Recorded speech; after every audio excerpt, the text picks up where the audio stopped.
11টা বাজে, অনেকক্ষণ হয়ে গেছে। তুমি বলো কি অবস্থা তোমার? না, তোমারও একটা পরামর্শ থাকতে পারে, বা হচ্ছে তোমার একটা এই আপনি অনেক ভালো, দয়ালু। না, এগুলো তো ইয়া না, তারপর তোমার একটা মনে আমার একটা উপদেশ দিতে পারে, স্যার আপনার জন্য আমার এই উপদেশটা রইলো, এরকম একটা কিছু সেই বিষয়গুলো। সবাই আপনি অনেক মায়া করেন, ভালো চোখে দেখেন সবাইকে। দোয়া করিও আমার জন্য। স্যার আপনিও ওইটাই আমার আমার মানে এই বয়সে বা এতটুকু অবস্থায় আমি তোমাদের বেস্ট টিচার হিসেবে, হয়তো আরিফ স্যার তোমার বেস্ট টিচার হিসেবে মনে স্থান পেয়েছি। আমার আসলে অনেক বড় একটা প্রাপ্তি।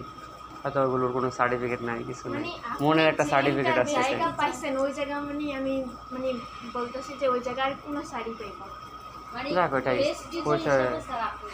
যাক এতটুকু পর্যন্ত যে আমরা এতটুকু আছি, যে মানে আজকে পর্যন্ত আমরা বেস্ট থাকতে পারে, হতে পারে ভবিষ্যতের জায়গায় হতেই পারে।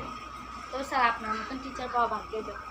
সত্যি কথা। অবশ্যই। এখন আমরা গর্ব করে বলতে পারলাম যে এরকম একটা স্যারের কাছে স্যার সর্বোপরি কথা হচ্ছে আমরা আপনার জন্য দোয়া করি, আপনি আমাদের জন্য দোয়া করবেন যাতে জীবনে ভালো কিছু করতে পারি। মানে ইংলিশটা আপনার কাছে পড়ে যা সুন্দর করে বুঝছি ওইটা আর কারো কাছে এরকম ভাবে ইউজ করে না। আর হচ্ছে যে কি জানি বলা হয়, শিটগুলো একটু ব্যবহার করার চেষ্টা করিও। আর মানে হচ্ছে কি আগামী যে